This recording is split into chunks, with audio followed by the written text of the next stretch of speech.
حج النبي. اللهم صل على سيدنا محمد وعلى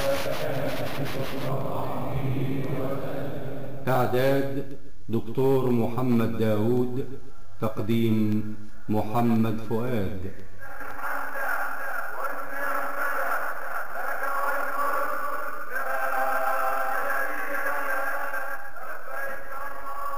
بسم الله الرحمن الرحيم. أيها الإخوة المؤمنون، السلام عليكم ورحمة الله وبركاته، وأهلا بكم معنا في هذه الحلقة من البرنامج.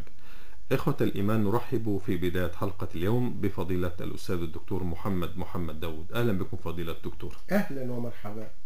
فضيلة الدكتور، وقد حج النبي صلى الله عليه وسلم وطاف طواف الوداع بالكعبة المشرفة. بعد هذه الأجواء الإيمانية مع رسول الله صلى الله عليه وسلم، يتأهب ركب النبي صلى الله عليه وسلم لمغادرة الكعبة ومغادرة مكة المكرمة في طريقه إلى المدينة المنورة. نعم. بسم الله الرحمن الرحيم، والحمد لله رب العالمين، وصلى الله وسلم وبارك على سيدنا محمد رحمة الله للعالمين، وبعد.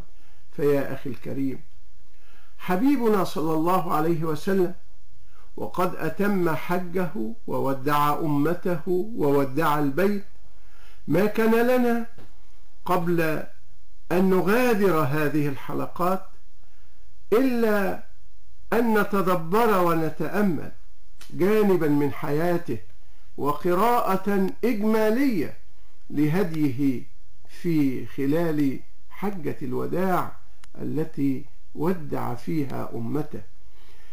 كان هديه صلى الله عليه وسلم فيها التزهيد في الدنيا، إذ قال صلى الله عليه وسلم قبيل الغروب بعرفات: أيها الناس، إنه لم يبق من دنياكم فيما مضى منها إلا كما بقي من يومكم هذا فيما مضى منه. شغلتنا أموالنا وأهلنا، فما أحوجنا إلى أن نهتدي بهدي سيدنا رسول الله كي نكون من أبناء الآخرة ولا نكون من أبناء الدنيا ومطالبها. إن رسول الله يزهدنا في دنيا الناس. أيضا نرى رسول الله صلى الله عليه وسلم وهو يبصرنا بأسباب الفلاح والنجاح التي تصل بنا إلى الجنة، ويتأتى ذلك من خلال قوله في حجة الوداع: اتقوا ربكم وصلوا خمسكم وصوموا شهركم وأدوا زكاة أموالكم وأطيعوا ذا أمركم تدخلوا جنة ربكم. ثم يبين حبيبنا صلى الله عليه وسلم أن المسؤولية أمام الله عز وجل فردية، ولا تزر وازرة وزر أخرى. فهو القائل في حجة الوداع صلى الله عليه وسلم: ألا لا يجني جان إلا على نفسه، لا يجني والد على ولده ولا مولود على والده. ويرغبنا صلى الله عليه وسلم في حسن الخلق وفعل الخيرات وترك المنكرات، وذلك في قوله صلى الله عليه وسلم: من حج هذا البيت فلم يرفث ولم يفسق رجع كيوم ولدته أمه. وقوله صلى الله عليه وسلم: ليس البر بالإيضاع، أي بالسرعة.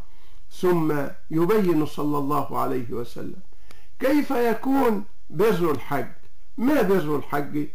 يتأتى ذلك في تدبر قوله صلى الله عليه وسلم: بر الحج إطعام الطعام وطيب الكلام. ويبين حبيبنا صلى الله عليه وسلم أن المؤمن هين لين لا يغالي ولا يغلو، فهو القائل صلى الله عليه وسلم في حجة الوداع حين كان يوصي الناس ألا يكون منهم غلو عند رمي الجمرات، وأن يكون الرمي بحصى صغير، حصى الخسف مثل حبة الفول، أو نحو ذلك. قال صلى الله عليه وسلم: إياكم والغلو. حذر حبيبنا صلى الله عليه وسلم من الغلو في الدين بقوله: إياكم والغلو في الدين فإنما أهلك من كان قبلكم الغلو في الدين. ثم نرى سيدنا رسول الله يستوصي بالضعفاء بالنساء والأرقاء، فيقول: فاتقوا الله في النساء، ويقول: ألا واستوصوا بالنساء خيرا فإنما هن عوان عندكم. وعوان جمع عانية بمعنى أسيرة. ثم يبين صلى الله عليه وسلم أن يتحقق المؤمن بالإيمان والإسلام، فالمسلم من سلم الناس من لسانه ويده، والمؤمن من أمنه الناس على أموالهم وأنفسهم. اللهم صل وسلم وبارك من الناس الخير سيدنا محمد، وخلقنا يا رب بخلقه وأدبنا بأدبه، والحمد لله رب العالمين. إخوة الإيمان، بعد هذا العرض الذي استمعنا إليه في رحلتنا مع رسول الله صلى الله عليه وسلم حول رحلة الحج التي بين فيها رسول الله صلى الله عليه وسلم الكثير من الأمور الهامة لأمته، وأوصى فيها صلى الله عليه وسلم الأمة بكثير من الوصايا، نأتي إلى سؤال حلقة اليوم: اذكر هدي رسول الله صلى الله عليه وسلم في الحج لتزهيد الناس في الدنيا. اذكر هدي رسول الله صلى الله عليه وسلم في الحج لتزهيد الناس في الدنيا. إخوة الإيمان والإسلام، جوائز أسئلة البرنامج 20 جائزة، قيمة كل جائزة 1000 جنيه.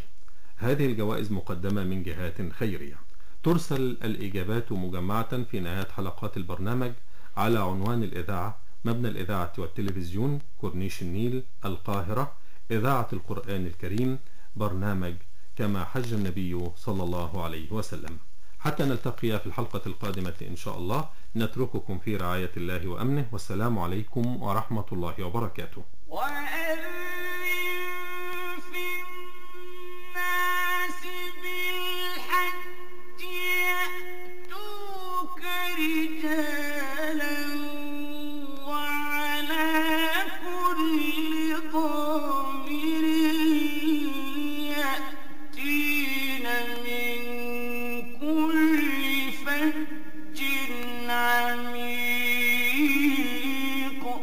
كما حج النبي. اللهم صل على سيدنا محمد وعلى آله وصحبه وسلم. إعداد دكتور محمد داود، تقديم محمد فؤاد.